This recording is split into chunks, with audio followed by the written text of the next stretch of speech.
Oh, that's alarm clock. It must be time to wake up. Good morning. Good morning.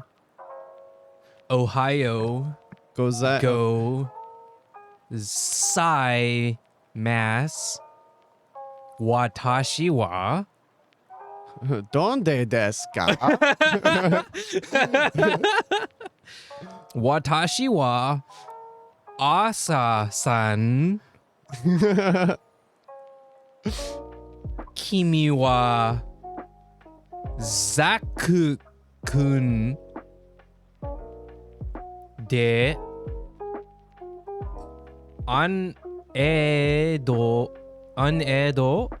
Uneducation Station へようこそ. Good morning, everyone, or good afternoon, or good evening. Or good night. Isn't that the mythical mornings thing? Isn't it? Wait, no, I think I'm confusing it with something else. But it reminds me of something like that. I don't know. It was like, good morning, good evening, good night. Am I confusing that with someone? Oh, no, Ina does that. The VTuber, that's right. Good morning, good afternoon, or good evening. Yeah. I learned to make Vietnamese coffee, by the way, speaking of morning. Nice. And by that, I mean about an hour ago. I was like, it was 10, and I was like, you know what? I went on Amazon, good old Jeff Bezos, right? And I had something delivered this morning, and it was a fin, something. It's like a filter thing. Oh, gotcha. Okay. Gosh, I literally just read the paper. I'm gonna make sure before I upset our Vietnamese fans here. What it's called? It is called this filter, which is just means fin, PHIN, fin, which to my understanding just means filter or filter fin filter. I don't know. But on the thing it just says premium Vietnamese coffee filter. So I don't know anymore, right? But I don't know. But I have it now, and I got it in around 9ish a.m. right? Mm-hmm. And I made my breakfast and stuff, and then 10 a.m. and I texted you, and I was like, okay, cool. And then I was like, I have time, and I kind of want to make this Vietnamese coffee, but I'm missing things, specifically condensed milk, sweetened condensed milk. And I was like, you know what? I'm gonna go drive to Kroger's down the street, grab me some condensed milk, come back. That's what I did, and that was a good old time. Oddly, a lot more cars than I wanted there to be on the road, but that's how 503 goes. Dude, there was so much construction like right outside your neighborhood. No, it's so bad. I should have warned you about that. It's really bad. It's okay. Yeah. Next time I'll take the weird back way. It's not better. Really? It's basically that whole stretch. Well, so instead of coming in like from the intersection, if you go like one street, well, not one street, but like there's an inlet in the back. Right. Once you pass the Chevron. Yeah. So you're gonna take that hill. You're gonna go all the way down, and then somehow find which is the correct right turn. You take the correct right turn, and then there's 3 places you can come out. So you have 3 chances of taking the correct right turn. Okay, 3 chances. One of them is a T, or it's a fork, so you have no choice but to take that one, and that's still correct. But each 3 of them are gonna hit the construction, because it's that entire stretch. That's annoying. It's a bit annoying. It's not that bad, unless you have to go out in prime time. And do things. If it's like during the middle of the day, it's not that bad. There's maybe like a 3-4 car wait, and then I mean they're going by, and it's like, all right, cool. They're going by pretty quick. You get your thing done, and then that's it. But if it's like 7 in the morning or 6 p.m. or 7 p.m., oh, you are not getting in the neighborhood. You may as well just hang out at Kroger's, get yourself some condensed milk. Yeah. And maybe listen to some Uneducation Station, of which you are now so welcome. Even though I already said it in Watashi wa. But welcome to 110, I believe. 110. Yeah. Wait, is that me then?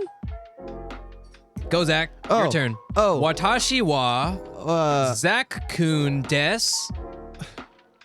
Miyamo. Go on.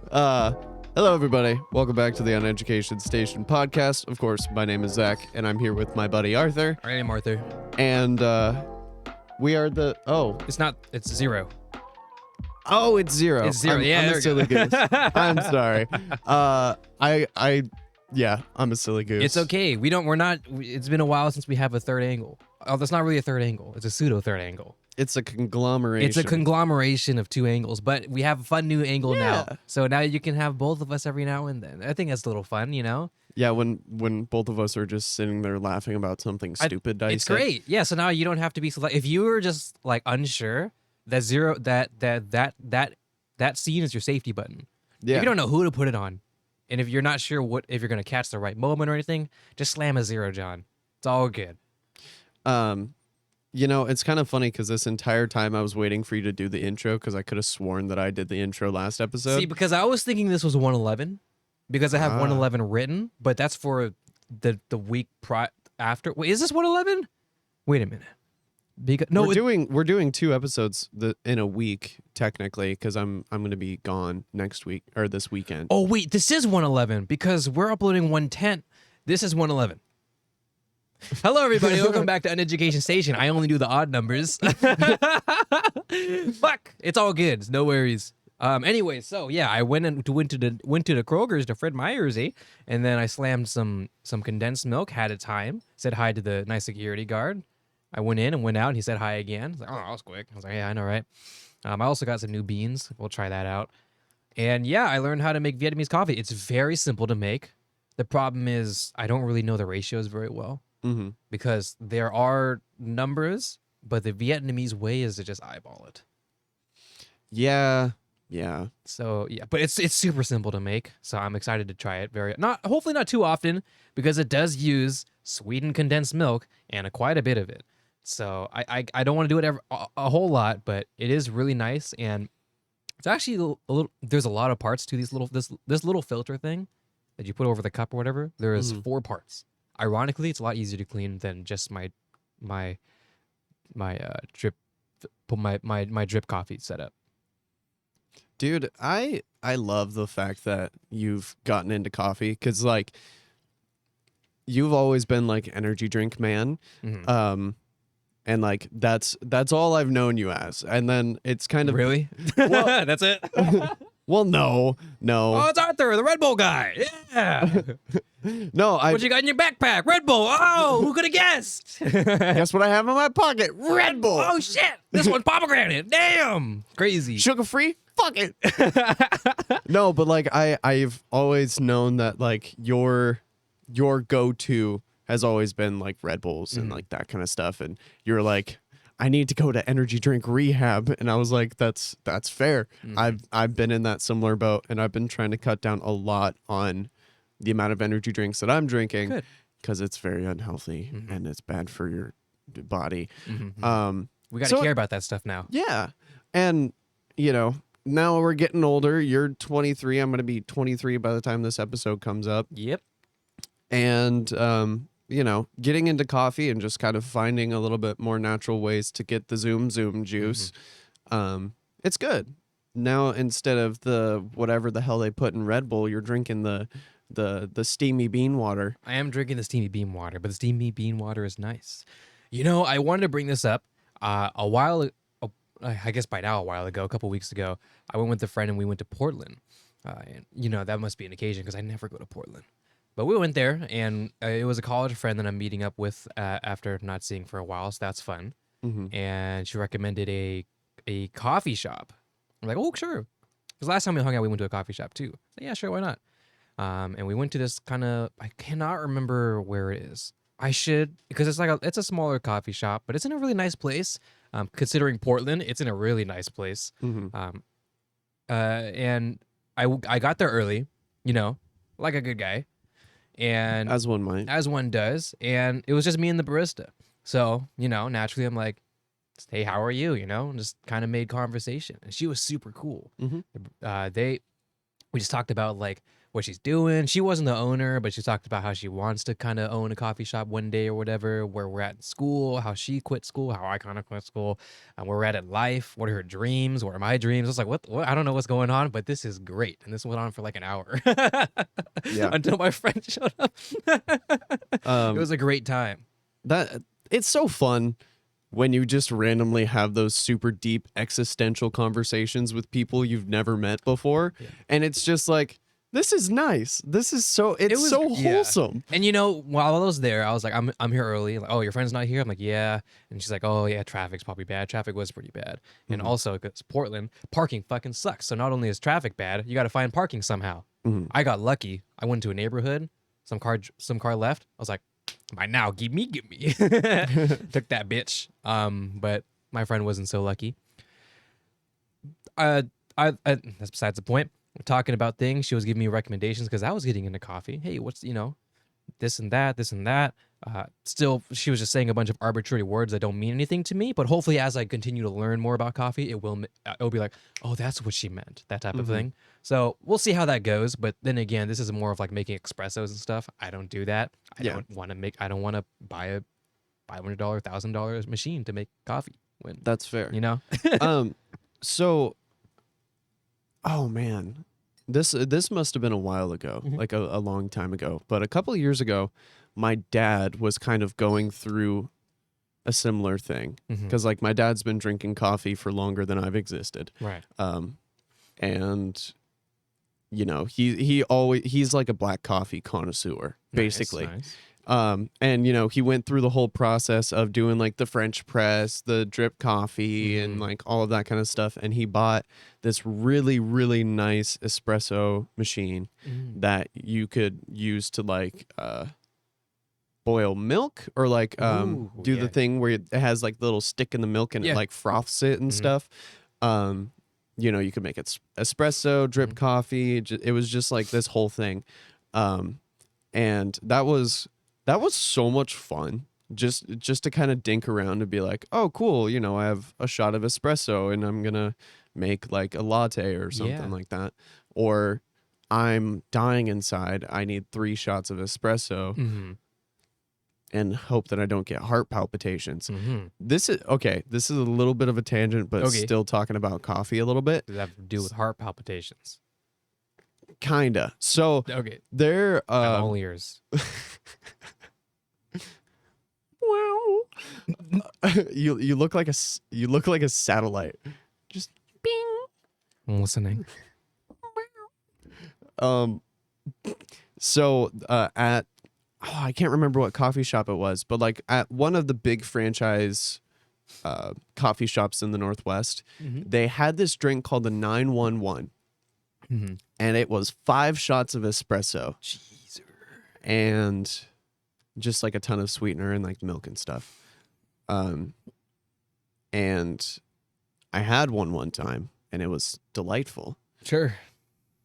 And I was awake for 28 hours afterwards. Oh, goodness gracious. You know what's funny? Sorry to derail you. Oh, you're fine. I've never had an espresso. Never had a shot of espresso? Or like an espresso drink? I think technically I have because I've had one of those like little Starbucks iced coffee things that say espressos. Yeah. So I guess technically I have. But I've never formally ordered an espresso. Yeah, it's interesting because basically it's a different process to get all of the caffeine from like say a cup of coffee, like with the same amount of coffee grounds into an ounce as opposed to 8 ounces or 10 ounces or whatever. And so honestly, just shots of espresso taste like shit. And then you just you mix it in with some really nice stuff and then it tastes really good. Right. And there was another drink that I got from a little pop-up coffee shop at a church I used to go to. And one of my friends used to make coffee there. And he made me what he called a 4-shot cortado, which was 4 shots of espresso, milk, and sweetener and all that. And it was fantastic. And I would have it like every Sunday. And it was like $3. Nice. Yeah. It's pretty good. But yeah, dude, going down the coffee rabbit hole is one of those few things where it can be really beneficial to just find something that works for you. And like, it's the same thing with a lot of the rabbit holes that we go down as far as like just like personal preference with like food and drinks and all of that kind of stuff. And you can really just like dive deep down the rabbit hole, and you can almost guarantee that there's going to be someone who has spent way too much time researching said thing. And you're just like, I don't know what I want to get from a coffee shop. And then it's just like cataloged and organized and like, all of that kind of stuff. It is really interesting to see what people will invest a ton of time into. Well, it's really interesting. There's so much to learn about. So much that I don't think I'll ever even scratch the molecules of. Yeah. And it's not something I plan to do. Like, as much as I would love to at some point make my own lattes and stuff like that, it's more of like just a hobby, It's not, everything I've kind of gotten into, whether it's computer and tech, music, coffee for that matter, or even other smaller things like drawing and things like that. It's all kind of just things I've just like to do for fun, but I never want to get too into it. That's where I'm at right now. I'm becoming a jack of all trades type of guy. Yeah. I'm just trying so many different things that I find like I mentioned I took up boxing. I love boxing. It's so much fun. I don't watch boxing. I don't follow boxing. Fair. I don't have a punching bag. I punch a pole inside my garage. And how? No, not really. Just get better, You've watched Shang-Chi, right? Yeah. Yeah, I'm that. What? And Yeah. But I'll never like I can't aspire to be a boxer. Not that I don't have the prowess to. That's not what I'm saying. I just don't care to do so. I love doodling. I love drawing and stuff. I never care to learn about actual artwork, anatomy, things like that. I love playing music. I don't care enough to sit down and study music theory. I've kind of just enjoyed this idea of learning a bunch of things just for fun and then just leaving it at that, because if I go too far, I'm going to waste too much time on something I probably don't need to do right now. Yeah. I mean, but that's me though. Yeah. And I mean, I definitely have a tendency to hyper focus on certain things where it's just like, I start going down the rabbit hole and then it spirals. And that's why I was like, Arthur, I don't think you want me to get into keyboards, because if I get into it, man, it's going to be bad news bears. Yeah. And I mean, that's kind of what ended up happening with music, where I really went down the rabbit hole. And well, I mean, granted, I was going to school to be a music teacher for a time. Yeah. And it's also a thing you love though. Yeah. So it's like, you would go down the rabbit hole, but it's something you aspire to do. You could say the same thing I did with editing, technically. Although perhaps the rabbit hole goes further into film study, which I haven't technically done yet. But considering I've done it for eight years, you could technically say I went down that rabbit hole. Yeah. So if it's something if it's that thing, right? That thing, then that makes sense, right? But it'd be like you're like, man, I'm gonna do tennis. I think you'd be great at tennis. You got the strength, you got the length, Yeah. And then you say, fuck it. No more music, no more rock climbing, fuck it, no job, I don't know. Just tennis. That's it. You go to the court, you rally for 10 hours, and then you go home and you shower, and then you watch tennis. You watch tennis videos until you pass out. Wake up again at 5 a.m. Go back to the court and rally again with a bunch of older people for 10 hours. For another 10 hours, and that's a cycle. That's fucking hilarious. But you just don't do that, right? Yeah. Well, I mean, I'm not gonna write your story, Zach. Maybe maybe this is your calling. But I'm like I just turned 23 years old. Just turned 23 years old. It's time for tennis. All right, are you? Hey, Zach, are you coming for Uned? No, tennis. Oh, okay. Hey, Zach, we haven't seen you at work for a couple of days. Tennis. Tennis. What? Tennis. Oh, okay. Will you see it tomorrow? Tennis. Boop, boop. The number you are calling is no longer available. All I say is tennis. Tennis. No, this is tennis. Like that, right? I don't remember what my point was. No, my point was, Going down the rabbit hole. yes, going down the rabbit Yeah. hole for something that isn't really your passion, For sure. right? Because tennis technically is not your passion. But you wouldn't, if you were to get into tennis, for example, that, you know, I don't know. But for me, if I did get into tennis, I'm like, oh, this is cool. I play some tennis here and there. And I'm like, okay, I can serve and I can hit. I'm done. Yeah. That's basically where I would be at. Mind you, before anybody gets any wrong ideas or misconceptions, I fucking suck at tennis every single time. I try tennis. I have a lot of family members that love tennis. They're not tennis players, but you know, they can serve and they can hit. I can't serve. I can't hit. That shit goes to Mars every time I hit it. Yeah. But if I could, that's where I would sit. Yeah, I see the very roundabout point that you were trying to make. That I lost my point because I was having fun engrossing myself with the story.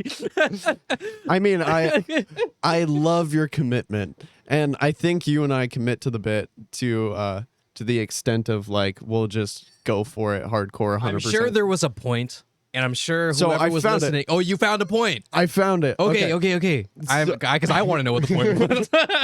I was the one making it.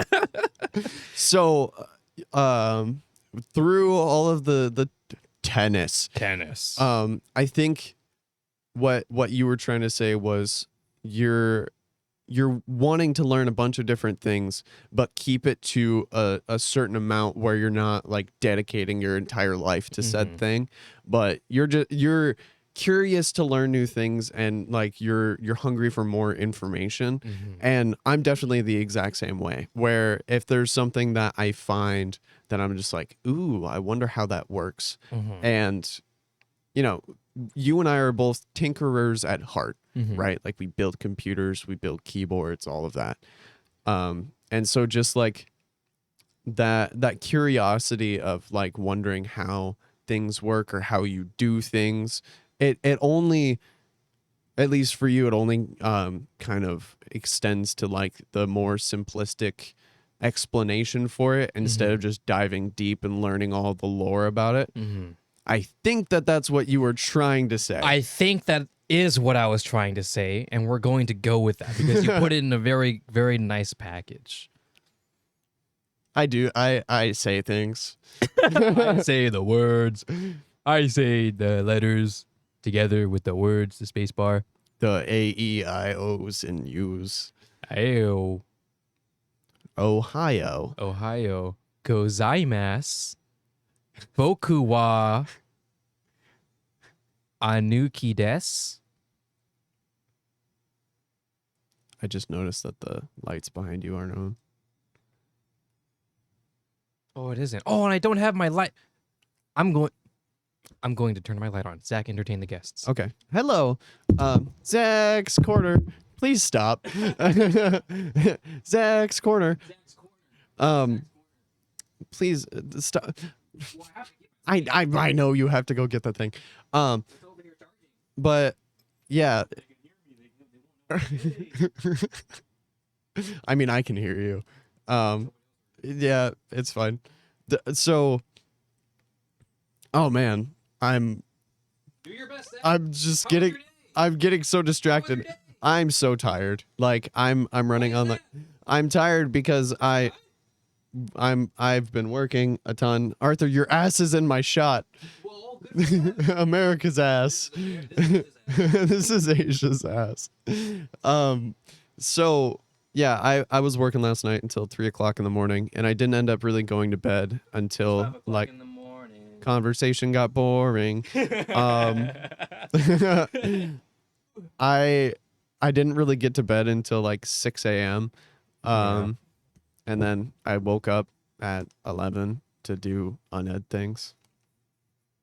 Hey, if it makes you feel any better, Zach, I Uh-huh. also didn't sleep. So we're At in the all? same boat. I got a little bit of sleep. Okay. I didn't sleep Wait, did I sleep? I actually don't know if I did. I was just awake because I was working on updating my resume. Oh, cool. Okay.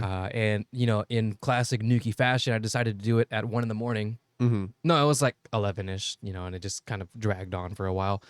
The reason is because I use a website to build my resume, right? Because why not, right? Yeah. I mean, they're all the same thing anyways. I'm too lazy to learn formatting things on Word or learn Illustrator to make it. I don't care about that. Yeah. Just to write a couple words. So I use some website and I use, they have templates and it's free. Free, okay? I'm going to preface that with these little air quotes, free. I think I know where this is going. Yeah, you do know where this is going. So I'm building this resume, right? I'm building it and I take my time with it and I'm super happy with it and I like the format. I like the colors I use for it. It looks really pretty. It looks simple. It doesn't look overdone. And then I go, okay, cool, download. If you want to download this, you have to pay. Like, why do I have to pay to download this or to save this as a PDF? For what reason do I need to pay? I could just screenshot this, right? Is that what you did? I didn't do that because that wouldn't be good enough quality. Like, it would just not be a good look for me personally. Fair enough. But for other people, dog, if you want to screenshot, you take a good, nice screenshot, or if you have a vertical monitor, slap that bitch on your vertical monitor, widen it as much as possible so you get that real estate. Bam! Super high quality screenshot. Why do you have to pay to, Zach, you can save any page on Google Chrome or Mozilla Firefox or Microsoft Edge. You can save as a PDF for free. Oh, wow. You can do that. So why can I not do that function? Then why would you even advertise yourself as build a free resume? What the fuck would I do then? So I technically built the resume for free. I guess in their marketing they said, "Oh, you can build it for free. You just can't, save it to your files for free." Or print it or do anything. Or do any. No, I bet if I went to screenshot, FBI would have knocked on my door. How dare you? How dare you? I'm like, what? It's literally just It's just text. It's just white paper. It's $4. It's $4. I don't even know how much it was. I think it was a monthly subscription or some bullshit. I'm like, are you kidding me? Why would I need a monthly subscription? Am I making resumes every month? What does that mean? What does that mean? Why would I need to do that? That makes no sense.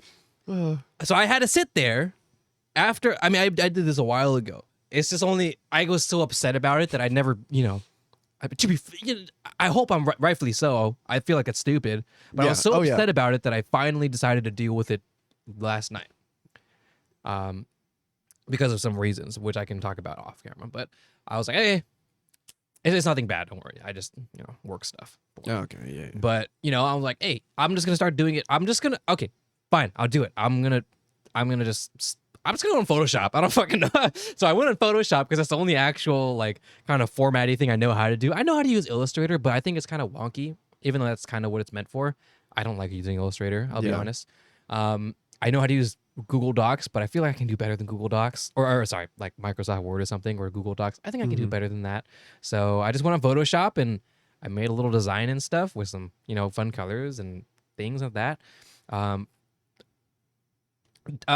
For the kids at home who want to make a resume, don't use Photoshop. It is a nightmare and a formatting headache, because if you need to edit something, you're basically just kind of placing things in wherever you need to place them, and then sizing them appropriately, but they don't size relatively. So if I want to change, let's say the summary or whatever, or I want to change, like in a resume, what do you have? You have your summary or whatever, right? And then you have your work experience and your education. Oh, I kind of want to add something to my work experience. I forgot I did this. I added little bullet points. Oh, okay, so now I got to shift this down. Oh, this didn't move, so I got to shift this relative to the block above it. And then I can do this, and I got to change the formatting, or I got to change the line spacing because it doesn't quite fit. Oh, and I kind of didn't meet the margins because they're one whole inch.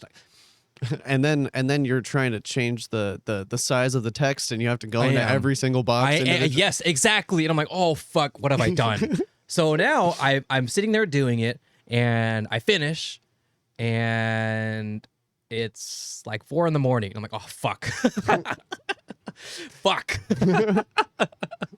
It's so funny because like you're like, I know how to use Photoshop way easier than like anything else I could use. Okay, but yeah, it's so fucking convoluted. It's like you can do it. Like it's like, physically I felt like I tried to make possible. a COD edit with Sony Vegas. Like I felt like I was losing my mind. I don't know.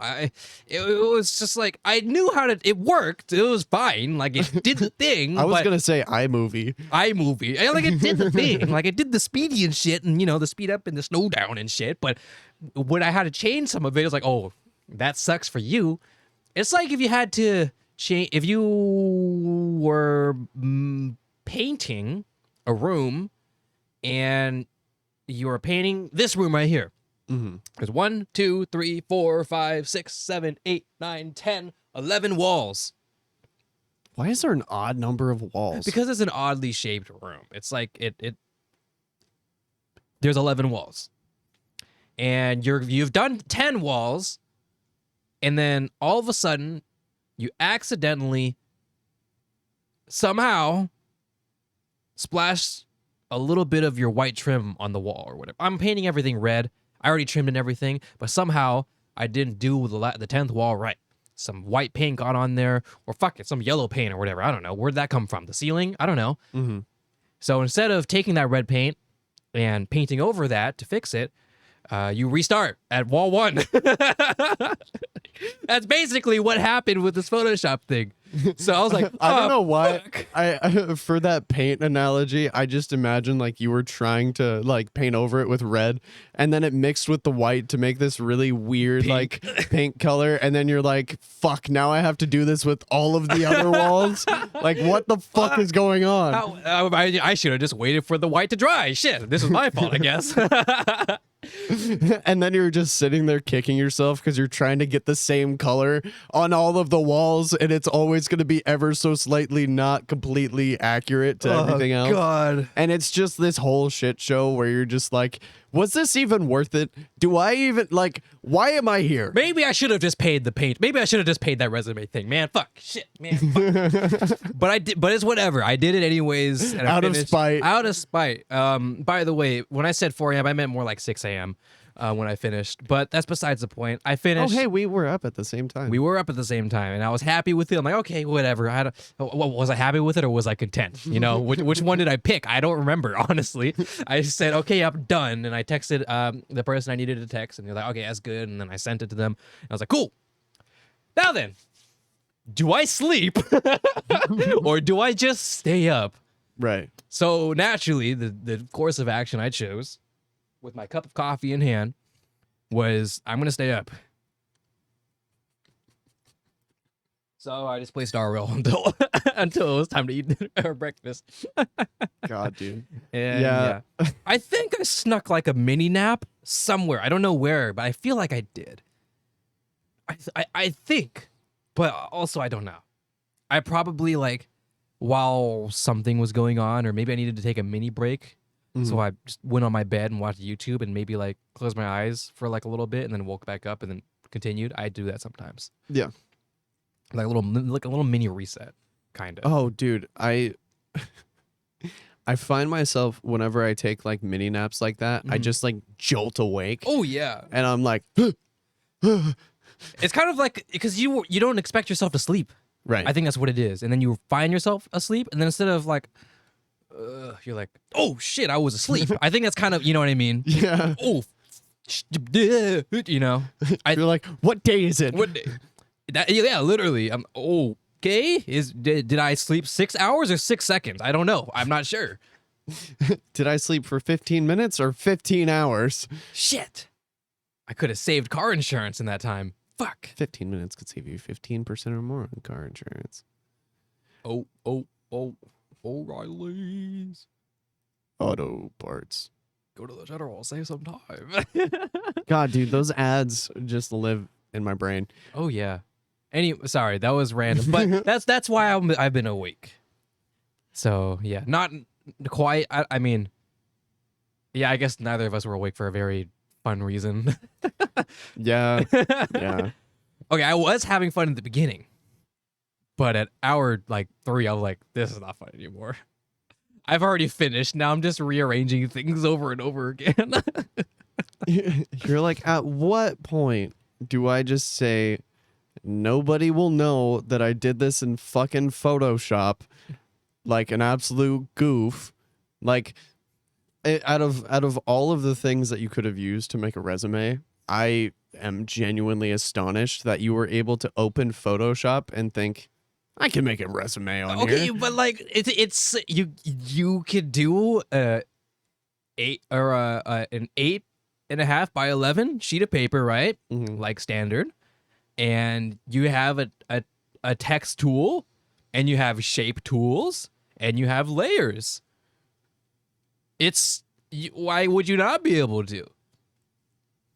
You know, That just sounds like an absolute nightmare. the only problem is, with Word, for example, you can break lines into segments, and if you press Enter or whatever, right, to create a space or whatever, or not create a space, go to the next line, everything will move in conjunction, right?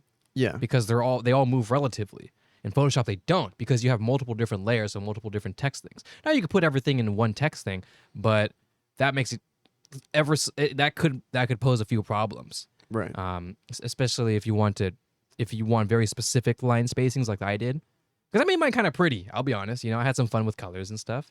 It's still minimalistic. It's nothing overbearing. I've learned my lessons of trying to add too many things to a single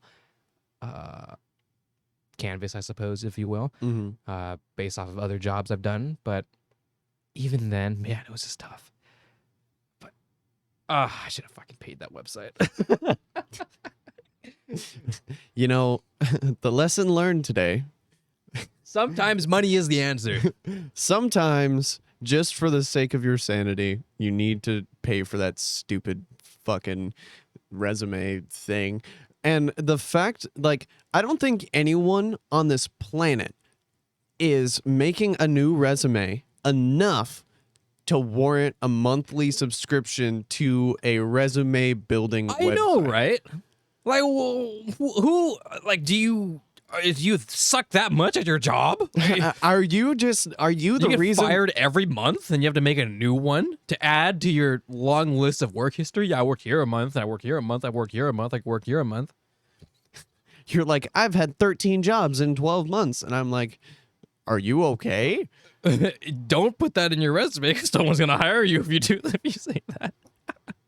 I wonder after how many different jobs would they look at this theoretical person's resume and think, Yeah, I don't like this anymore. See, here's the problem, right? Now I'm gonna go serious mode, okay? Just for a second. Personally, for me, I think resumes are stupid. I agree. I think it would be more beneficial to my time as well as the interviewer's time. I know and I know it's for narrowing things down, but if in a perfect world, I would rather just interview. I would rather talk, because there's so much more to the equation that you can add to your resume if you were to just elaborate on it, which you're not able to. That's the problem. Yeah. Now, you could elaborate a little bit more on your cover letter, I suppose, sure, but I don't know. If I'm going to be honest, I don't think people actually read the cover letter. I think people, like interviewers, just skim it. You know what I mean? Honestly, I think I've written one cover letter in my entire life. Yeah, because you kind of already do that, because you kind of write like a little mini summary in your resume already. And then I feel like you just copy that onto your cover letter and just use more words. And then people probably don't even read it. They probably just say, oh, he did a cover letter, cool. And then they go back to where your skills and shit are. You know what I mean? Yeah. I feel like that's what that is. That's a guess. But after working with certain people that do management in certain companies, based off of their behavior, I'm like, they are definitely not reading these letters. They wouldn't even read my damn emails. Bro, they took 2 weeks to respond to a yes or no answer via email. These guys are not reading cover letters. But yeah, I would rather. Okay, for example, right? Let's say for my situation, I have not completed school. I have written in my resume too that I started at WSU for this many years, and then I went to Clark for this many years. I did do high school. I did Clark during high school, and there's just so much like this like Spider-Man pointing at each other stuff that I'd rather just explain what happened. You know, during this, there was a pandemic. I was feeling demotivated. I wasn't sure about my major, things like that. So I went to Clark. It's not because I was doing bad in school. It just wasn't working out, you know? Because if someone puts you into a university for 2 years and then transferred to a community college to finish, first of all, there's nothing wrong with that. But in the scope of someone who's like, you know, an interviewer, you see that and you'd be like, oh, I wonder why they didn't transfer. They can have an open mind and said maybe something went wrong. Or if they have like a fat stack of resumes to go through, they'll be like, they're not good. They do poor. They dropped out. They do poor in school, and then toss it, right? Yeah. There's no opportunity to explain things that warrant an explanation. Right. And I mean, it's really cool because the way that I have my resume set up, and I mean, you know, it got me the job that I have right now, basically. What I wanted to do, and I mean, granted, I'm working in medicine, so it's kind of like I have to be really specific about things that I'm comfortable with. But I listed out the skills and all of the things that like I'm super, super confident in. And my work experience in veterinary medicine is very specific. And like, I think it's kind of funny that I started my first vet job like after we started the podcast, which is wild to think about, by the way. But yeah, just like being very, very detail oriented in the things that I list out. And then, you know, my schooling is just like, oh yeah, I went to Clark for like 2 terms and then I dropped out. And then I did a vet assistant program for a while, did that, and then now I'm here. I've done some stuff and some things. And if you have a chance to make it into like a conversation where if someone asks you about something that's on your resume, like it's super easy to just give a super quick explanation of a lot of the things that might be a little bit cattywampus on your resume. Like the example that you were giving where you're like, oh yeah, you know, when I was in university, that was right when COVID hit. And like, you know, I've been trying to kind of figure out if I want to change my major, and like it was this whole weird self-reflection period, and then I decided to go to Clark to finish up what I was doing. And that's totally justified. But if you don't have that context and you just see, you know, Washington State University for X amount of time to X amount of time, and then right below that Clark Community College X amount of time to X amount of time, it's like it looks weird. It just looks, based off of like a high standard, just looks bad. You know, it's crazy, that explanation you gave me with my anecdote, that was like 20 seconds. Yeah. That was it. Right. You said it politely. You said it with dignity. And that was enough to explain, you know, why it looks like I dropped out. Yeah. I didn't drop out. Circumstances just didn't work out for me. And then I dropped out. Yes, exactly. But I don't leave that. I have to say, I haven't dropped out. I'm just taking a break. Because do you ever really drop out? No. When you can technically go back? You can go back to college at any time. And when I was at Clark, I met people who were like in their 40s and 50s. Oh yeah. There was a woman who was like 65 in my music theory class in college. Good for her. And then there were people who decided that they wanted to change their career and went and did that vet assistant program that I did when they were in their 50s. And it's like, that's so cool. Yeah. And like meeting someone who basically became like my school mom. And I'm just like, oh yeah, you know, is there anything that I can help you out with such and such and such and such? And it's just like, college is one of those things where it can be used to benefit you so much if you let it. Like if you instead of like trying to pursue it. So this is my own onion time. Okay, onion time. opinion time. The way that I think about college is if it is going to directly benefit what you're trying to do. Like if you're trying to go into medicine, you're not going to get very far without going to school, that's just the lay of the land because it's medicine and medicine is scary. Yes. But if you're going into, something that doesn't require that background of schooling, the only reason why I can see someone going to college in that situation is if it will directly benefit you, like as you will benefit from the information that you get from taking those classes and doing those programs and stuff. Oh yeah. And I mean, I didn't even need to do that program that I did. I didn't need to. It wasn't required of my job position. It just was a way for me to kind of get my foot in the door and feel comfortable in that type of setting. So, I mean, I just was setting myself up to kind of be well off when I start working in the field. Right.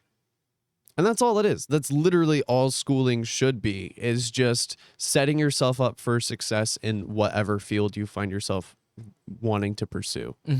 So, I agree with you. I agree in that. The only problem is the biggest hurdle of it all, money. Right. That's the big problem. Because if it wasn't money, I would still be in school. Because this may sound blasphemous based off of what I've said before, but I genuinely enjoyed my time at Washington State University, Vancouver, that is. But I had a great time. Yeah. For the most part, that is right. Like obviously, it wasn't like the best years of my life, but for what it's worth. I woke up every day and I went, well, maybe not every day, but I woke up and I went to campus and I went to my classes and I did my homework and I played in the piano club or whatever, and I had a great time in campus and I had a great time learning about the different things. Like, I mean, I wasn't really too stoked about my geology class, but I loved taking fucking anthropology. That was a hell of fun. And human development and child development, some of my favorite classes. Those are so interesting and so fun to learn. They weren't even part of my thing. I just had to take it because of the credit or whatever. I enjoyed it. For me, college is not necessarily, I guess, setting yourself up for success is the broader term.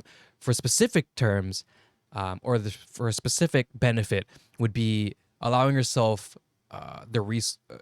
taking advantage of the resources that are given to you, not just the faculty and the staff, but also your colleagues. Yeah. For me, I mean, you get to be in a class with presumably people who are also in your field, working hard and trying to learn, which is a very different setting from high school where nobody fucking cares. But in a college, maybe at least half the class will care, right? So the other half will be like, I just need to get this credit. The other half, though, is like, all right, let's do this. I'm here. Let's get this show on the road. And then you also get the faculty. You get your professors who will, despite popular belief, love to talk with your students. They love to talk. Like the popular belief is that professors don't care. They're there. They don't care if you show. I mean, in most cases, especially the larger lecture halls, sure, whether you show up or not, they don't care. They make, it's your loss. And to that degree, to that extent, I do agree, but that doesn't mean that they don't treat you as a human being. Right. So if you are in one of those big lecture halls where kids can go in and out and the professor wouldn't care, if you go to their office hours or ask them questions, they will treat you like a human being with respect. Right. Ideally, right? I mean, you could hit up the rate your professor and see if your professor's a dick or not, right? But in general, at least in my circumstances, whenever I had to make an appointment with my professor or a appointment with my professor, they always gave me the best they can do, and they always answered my questions. They didn't. They did it in a way so I can learn and I can benefit from their knowledge. Right. So that is irreplaceable. The problem is just that barrier of entry, which is finances, where in order to do that, you have to sit through. You just have to go into debt. There is no other options unless you. I mean, they work hard for it. It's good for them, but unless you get some sort of full ride or some banger scholarship, Yeah. It's just impossible. Yeah. You know, you made a lot of really good points, and I'm gonna kind of like backpedal a little bit, and then I'll catch up to where we're at right now. But fill in the gaps. I just kept saying words. So when you think about like professors treating people like human beings and just like treating them, you know, like people, you know, it's different in college because you're an adult. Like you are a grown adult. And I mean, granted, there's going to be like 17, 18, 19-year-olds. No, everyone there is shotgunning beers up their ass. We are all adults there. Yeah. And we do it as adults. But you know, it's the same thing. Like how the same type of respect is expected on both parties. So like if I'm respectful towards my teacher, they're just going to be respectful back. For the most part, sometimes it's not that's not the case. But you know, it's just it's a mutual respect thing. And if you respect your professor's time, like I said, for the most part, and you respect the fact that they are there to help you learn and help you do the things that you need to do to get to the end goal that you have. Like, God, dude, my English 101 professor, she was so cool. She just was like, call me by my first name. I don't care. Nice. And like she, you know, would just be super chill, super lax, just like, you know, as long as you get the stuff done that you need to get done, you know, that's totally fine, whatever. And she was really, really nice too. Just like very, very respectful, very sweet to everybody. She was like, you guys are like my kids, you know, because she was a little bit older, but yeah, you know, and like around that time, I mean, I was going through a whole lot of life stuff. And so, you know, I was able to confide in her with that as well. Keep going. I'm just need to look something up. Oh, no, you're totally fine. This does pertain to it, but I just need to check. Okay. The idea that professors don't care is really concerning because, like, you know, like you were saying, if you come and go, like they're not really going to care because you're paying to be there. But I'm sure at least a vast majority of the time they do want you to be successful, and they want you to learn all the things you need to learn and do all of the things that you need to do for you to be successful. And so yeah, I mean it is a really cool opportunity if you're able to, right? Or if it pertains to the things that you're going to be doing. Yeah, and sorry, go continue. And that is if you don't just get bent over and fucked by student loan debt and all of that kind of stuff. Yeah. And dude, I fucking hate how expensive school is. Because it's so funny because I would talk to, you know, like certain aunts and uncles and stuff. And they're like, oh yeah, you know, I paid off college while I was working part-time at McDonald's. And I'm like, even if I made like 10 times the amount that you made at McDonald's, it's still going to take me 10 years to pay off the student loans that I've acquired. Yeah, even if you do that, McDonald's, they help with like the scholarship thing, right? I remember that. I think so, yeah. Yeah, which I haven't personally looked into, but hope it probably makes no more than a dent. Yeah. But, you know, I mean, at that point, it's like, you know, take what you can get. And that's the problem, right? What I was looking for, is a professor of mine that I took who is probably one of the coolest teachers I've ever got to be a part of their class for. I feel so bad for forgetting his name because he was a great professor. Great, absolute phenomenal character. He worked on a book in WSU that we used as a textbook. I think it was called like the A-Team, but you can see how that makes it difficult to find with the title called the A-Team. Yeah. I have the book. I think I could probably find. I would have to dig for it though. Obviously, I'm not going to do that. Right. But he because we're talking about professors treating us with respect, right? Treating us as human beings. He treated us like we are all family. Yeah. You know, kind of like you said with your professor, you know, it felt like your mom or whatever, right? Felt like, oh, you're my sons or you're my children or whatever, right? With those type of professors, they really are like that. He came in like, yeah, I'm from the South. When I come in and I say good morning, I expect a good morning back, you know. And then he would, whenever he teach, he would speak to us like not like a dead human being, or he would speak to us like himself, like he was just having a conversation, like we were, you know, sitting on the couch watching football or something, and then he's just talking about learning and shit. You know, College 101. Yeah. You know, that it was basically that, but WSU. Okay. It was basically that. So it was great, you know, internet rules, I guess, if that's what you would call it. Internet etiquette, that type of stuff. Oh, right? okay, yeah. And of course other things, but that general idea, and also just getting used to that campus. But that's besides the point. He was great, and me and this group that I was in, I won't lie, we were kind of the fun group, you know. Yeah. but it was all love, and it was great, and we would mess around, but at the end of the day we still, you know, we respected each other, and we even did a great project at the end, and he had a laugh, everybody had a laugh, we all had a great time, and that was one of the best things. And that's such an idea that if you watch like movies, for example, you just don't see a professor like that. You see a stuck-up professor. You see a stuck-up, basically like they're a football coach, you know, and they just don't treat you like a human. They treat you like sternly, whatever. And I guess at the end of the movie, it's like it's for the greater good or whatever. Like I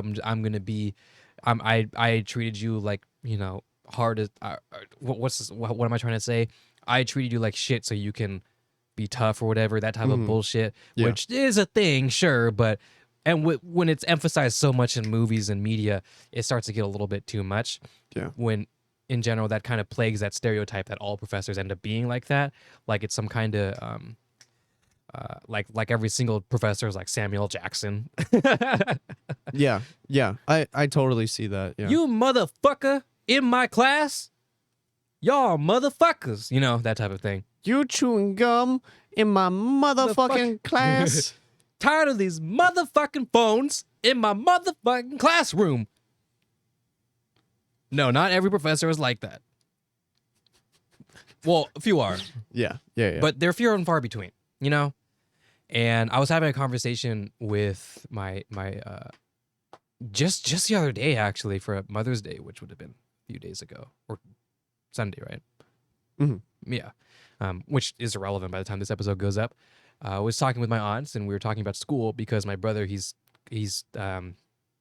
pretty serious in school. You could tell how the dichotomy of the both of us. I dropped out of school. He's going for a PhD, so it's different, right? And yeah. So we're just talking about school and stuff, and amongst my aunts, it's all different types of learning things too. Some went bachelors, some dropped out of high school, so it's a pretty interesting spread. But we're just talking about, you know, what the vibe was with how he's going to handle school, and then of course the conversation of, you know, we're spending too much and teachers aren't teaching well enough, and then, well, the real answer to that is because the teachers aren't getting paid enough, right? Yeah. And that's the big thing. That's why they always go on strike, right? Because even with being you're a college professor and maybe even dual income, and you can barely even do rent, right? Yeah. That's not a good thing. So that's why there's always strikes and shit. But that opens up a massive can of worms that I don't know if I'm even prepared to talk about, because I have my own opinions on it, but it's based off of anecdotal anecdotal opinions and ideas rather than things I've actually researched. But I mean, you know, you see like our high school teachers, for example, who have to take part-time jobs while teaching, or during the off season, summer, the off season, like it's basketball, you know, and things like that, just to meet ends. Like, are you kidding me? Yeah, that's not good. I mean, I'm friends with a couple of the teachers that we had in high school, right? And yeah, it's definitely become. Well, it's gotten worse. And I mean, you know, everything has gotten worse. I mean, imagine taking higher education just to make 20, 30 a year, you know? If Yeah. that. Yeah. You're just like, That's oh. bonkers. You're like, oh man, I am gonna make $16 an hour instead of $15 an hour, and for that I spent $300,000. It's Right. like, Jesus, dude, it's absolute insanity. And honestly, I think the whole student debt and like talking about like how expensive schools have become is an entire rabbit hole that would. Yeah, it's tough to talk about that because it's a little irresponsible to talk about it without facts, Yeah. you know? Yeah, and I mean, you know, we But the proof is in the pudding, you know? right. It's not much needs to be said about it. I think everybody knows it. It's just a matter of when something is done about it. Mhm. But as I said before, I forgot what example I used or what example it was referring to, but the idea of a machine, right? Mhm. And there's all sorts of cogs in the machine that's been developed for years and for decades and centuries, right? Mhm. You can't just you can't just change one cog and fix everything. You're gonna have to repurpose everything. You're gonna change everything, Yeah. and that's gonna take time. So as much as it sounds like we can just let's just pass a law and cut prices on college. Yeah, that sounds great, right? Yeah. Yeah, let's just do that. But there's and it sounds like why don't you just do that? But there's just so many issues that you and I probably don't know about because it's so arbitrary Mhm. and it's so deeply rooted that you have to be in the in to know why this wouldn't work, Yeah. right? And being because everything is so intertwined and interconnected with one another, it just turns into this whole mess of like, well, if you do this thing, then this would happen. How would you fix this thing? Like it would just become like a butterfly effect of if you want to try to change one thing, you end up changing 30 different things later on down the line when you're trying to get to changing that one thing. Right. And it's hard because we'll sit here and be like, oh, man, college is too expensive. Man. It is. But also, everything's too expensive right now. The economy's gone to shit. That's a whole nother rabbit hole. Oh, you ready for that recession, dog? Oh, I'm ready for bro, it's gonna be a time. And man. I can't wait. I didn't get to live. I didn't really get to experience the last one. I can't wait to experience this one now that I'm an adult. Season 2.